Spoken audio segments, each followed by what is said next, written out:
Bismillahirrahmanirrahim. Assalamualaikum warahmatullahi wabarakatuh. Selamat pagi anak-anakku semua. Semoga kita selalu dalam keadaan sehat dan selalu dalam lindungan Allah Subhanahu wa taala. Baiklah, pertemuan kali ini masih melanjutkan materi minggu kemarin ya, tentang strategi mengatasi ancaman di bidang dalam bidang integrasi nasional. Kemudian untuk tujuan pembelajarannya yaitu siswa dapat menjelaskan strategi mengatasi ancaman di berbagai bidang dalam membangun integrasi nasional. Ini melanjutkan materi yang kemarin. Kalau yang kemarin ada bagian 1 dan 2, ini bagian yang ketiga yaitu peran serta masyarakat dalam mengatasi ancaman dalam membangun integrasi nasional ya. Jadi integrasi nasional itu tidak akan terwujud apabila tanpa adanya peran serta masyarakat. Nah, adanya peran serta masyarakat itu jadi masyarakat harus turut serta dalam mengatasi ancaman yang berkaitan dengan integrasi nasional. Karena ancaman integrasi nasional itu selain merupakan tanggung jawab pemerintah, juga merupakan tanggung jawab masyarakat. Jadi peran masyarakat itu akan timbul jika memiliki kesadaran. Jadi masyarakat itu sangat berperan penting dalam membangun integrasi nasional. Jadi kesadaran itu dapat diartikan sebagai sikap dan perilaku diri yang tumbuh dari kemauan diri dengan dilandasi suasana hati yang ikhlas, rela, tanpa tekanan dari luar untuk bertindak yang umumnya dalam upaya mewujudkan kebaikan yang berguna untuk diri sendiri dan lingkungannya.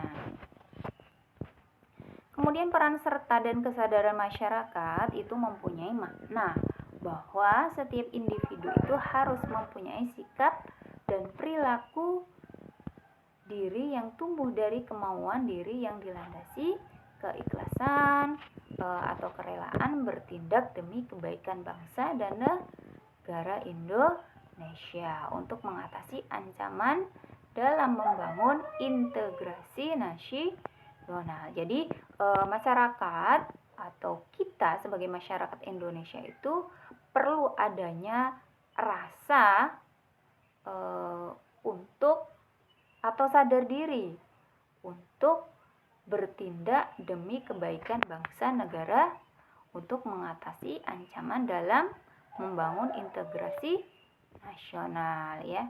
Kemudian di sini ada bentuk peran serta masyarakat untuk mengatasi ancaman dalam membangun integrasi nasional. Di sini ada beberapa bentuk peran masyarakat.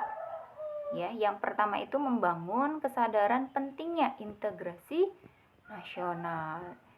Kemudian yang kedua itu melakukan gotong royong dalam rangka peningkatan kesadaran dalam bermasyarakat, berbangsa dan bernegara. Kemudian yang ketiga, mau dan bersedia bekerja sama dengan segenap lapisan atau golongan masyarakat. Jadi jangan hidup sendiri atau tidak mementingkan kepentingan orang lain. Jadi kita harus mau bersedia bekerja sama dengan lapisan atau golongan masyarakat lain demi mengatasi ancaman dalam membangun integrasi nasional. Kemudian yang keempat itu merawat dan memelihara lingkungan.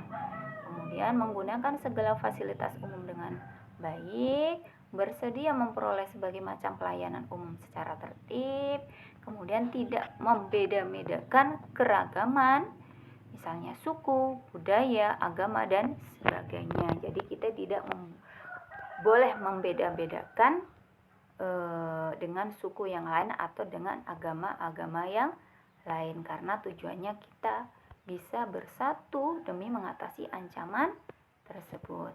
Kemudian yang selanjutnya itu memberi kesempatan yang sama untuk merayakan hari besar keagamaan dengan aman dan nyaman, kemudian menjalankan ibadah sesuai dengan keyakinannya, bersedia untuk menjaga keutuhan NKRI, kemudian menjaga keamanan wilayah negara, menjaga persatuan dan kesatuan bangsa, berpartisipasi dalam berbagai kegiatan, kemudian menjaga kelestarian lingkungan, kemudian yang terakhir itu mengolah dan memanfaatkan kekayaan alam guna meningkatkan kesejahteraan. Kemudian di sini ada pengetahuan umum tentang suku bangsa di Indonesia. Jadi Indonesia itu merupakan negara yang majemuk. Artinya banyak suku. Jadi karena itu Indonesia itu terdapat banyak keragaman yang jika tidak disikapi dengan benar dapat menghambat integrasi nasional bangsa Indonesia. Contohnya, kita kan hidup dengan banyak suku, banyak agama, banyak budaya. Jadi kalau kita tidak ingin saling bertoleransi, maka tidak akan terwujudnya sikap yang benar-benar ingin membangun ya integrasi nasional. Kalau kita tidak ingin saling memahami, itu bisa menghambat. Jadi salah satu contoh keragaman Indonesia adalah banyaknya suku bangsa atau etnik dan ras yang ada di Indonesia. Jadi Indonesia itu memiliki lebih dari 300 kelompok etnik atau suku bangsa, atau tepatnya 1340 suku bangsa menurut sensus BPS tahun 2010. Ini sumber dari Wikipedia. Kemudian ini ada tugas, silakan kalian kerjakan. Untuk yang daring di rumah itu bisa langsung kirim via WhatsApp. Sedangkan yang penugasan atau yang di asrama atau di pondok silakan kumpulkan kepada ibu ya. Ibu tunggu di sekolah nanti. Oke, cukup sekian penjelasan dari Ibu. Sampai jumpa di pertemuan yang akan datang. Semoga bermanfaat. Ibu akhiri.